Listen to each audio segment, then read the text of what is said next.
few moments later. Was a Christian, and even he didn't think that as well. And they were close, and they would, have written correspondences. And Ace agreed. He said, "Look, I agree with evolution, but I'm still a Christian." So, what do you think? Do you think it disproves God, or? Who does,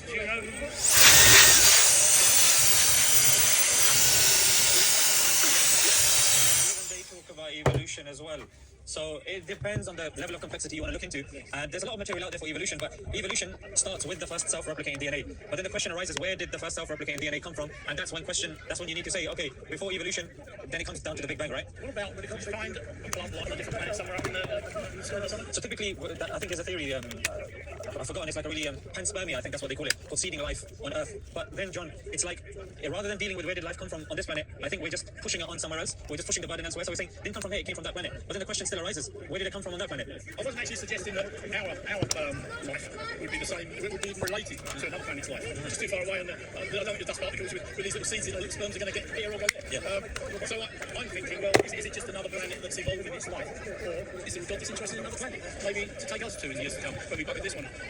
I think the reason why we don't accept that is because our definition of God is, if you look in, I think, chapter 1, like Surah Ikhlas, it's like the third chapter from the end of the Quran. It's only like 3 lines, and that's our definition of God. Say He is God, the one, so we believe that there's no multiplicity of gods. He's independent, He does not beget, nor is He begotten, and does not like Him. So what we say is that even if there is another life on another planet, if that life is dependent, it can't be God, because God, by definition, is an entity that is independent. I'll give you an example. So our definition would be like this. There's a bit of philosophy I'll delve into, Western philosophy. So there's something called infinite regress. And I'll break this down. Anytime you don't know, we're dependent on food, we're dependent on water, we're dependent on electricity, we're dependent on other human beings. That thing that we are dependent upon is also dependent. Yeah? Like you're dependent on your mother, she's dependent on your grandmother, she's dependent on your great-great-great-grandmother, so it goes on. So our argument is, there's 2 options now. Either things go on for infinity, or there has to be an end to that chain. I'll tell you which of the 2. You're not going to fall off the end, like I used to believe the Earth, you get to the end and you fall off. You just can't do that. Interesting. So you're going with the infinite regress, yeah? Which means that possibly there is an infinite that exists. So let's explore that. So number 1 is, they die when they don't have oxygen, and they're not known to have infinite lifespans. For example, there was a time that they didn't exist. Like you said, 2 suns clashed, and then this happened. Nothing existed in life, did it? So that's very good. So you believe that there was a beginning of sorts. So you don't believe in it. If I was to ever throw the glove, that means there is an end to that chain. That chain ended somewhere, and then the answer came back.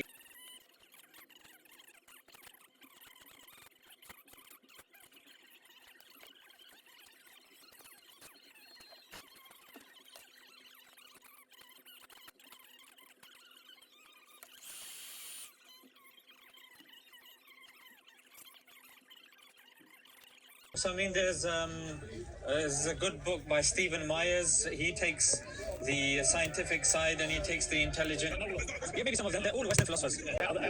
So all of the ones that I mentioned, these all believe in a transcendent being. Now they have different definitions of God. So the question, I think, when it comes to is it? Should we just move? I think I have an argument. So I was saying that in the West, especially, like I would even say from the 5th century, 4th, 5th century, from the Greeks, they've been debating and so theories posited against God that should also require whether it's the Christian, the nature of the Big Bang, even though they call it a Big Bang. Initially, there was something there. There wasn't nothing. As I said, 2 suns. Yeah, so before that, they say there wasn't even suns there. Yeah, so the first thing in that explosion, the first things to be created were subatomic To be born as well. So if 2 planets crash, there'll be no water, no ice. But once an atmosphere, starts to be there, that's where your water and ice will. But here's the question: if I take your analogy of the 2 planets crashing, where did the planets come from? Well, there's probably billions of them out there. It's just 2 of them crashed together. I mean, we can see.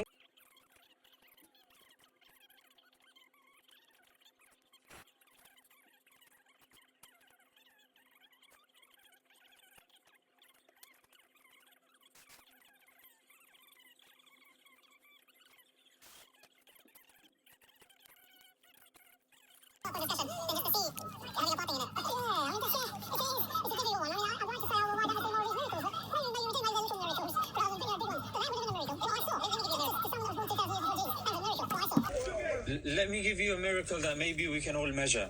Yeah, I think during the whole when the whole Cold War was taking place and Russia and America were at loggerheads,